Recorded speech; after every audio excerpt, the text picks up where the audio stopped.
আলহামদুলিল্লাহ, গ্রামে আসার পরে দেখলাম নিজের ক্ষেতে এত পরিমাণ সবজি হয়েছে। আলহামদুলিল্লাহ, এই যে এই গাছটা যদি দেখাই, টমেটোর ভারে গাছটা শুয়ে পড়ছে মাটিতে, এটা আসলে টান দিয়ে উঠাইতে গেলে গাছটা ভেঙে যাবে।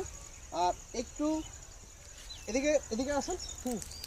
একটু যদি আর একটু দেখাই, এই যে দেখেন আমার ফুলকপি বাঁধাকপিগুলো, মূলত এগুলো বাঁধাকপি, হিউজ পরিমাণ বাঁধাকপি আমার এই ছোট্ট এই জায়গাতে। এগুলো হচ্ছে লাল শাক। লাল শাকের গাছটা অনেক বড় হয়ে গেছে। এটার মধ্যে যে এই যে বিচিগুলো দেখা যাচ্ছে, এখান থেকে বিচি নিয়ে আবার চাষ করা যাবে। ইভেন এই পাশে দেখা যাচ্ছে কলা গাছ।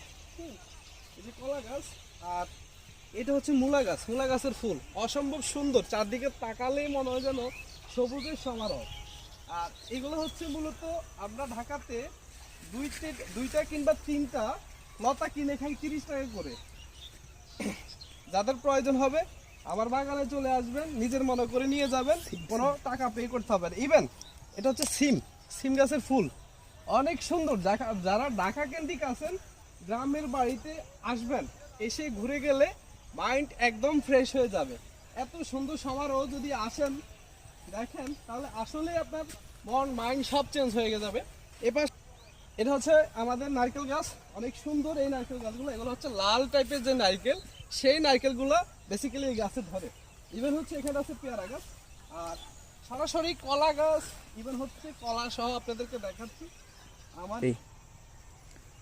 কলা গাছ। এই যে দেখেন আমার কলা গাছের মধ্যে হচ্ছে কেলা ধরছে। কলাগুলো সাইজ ছোট, যেহেতু ওর মা হৃষ্টপুষ্ট না, একেবারে রোগা পাতলা, তার জন্য কলাগুলো হচ্ছে রোগা পাতলা।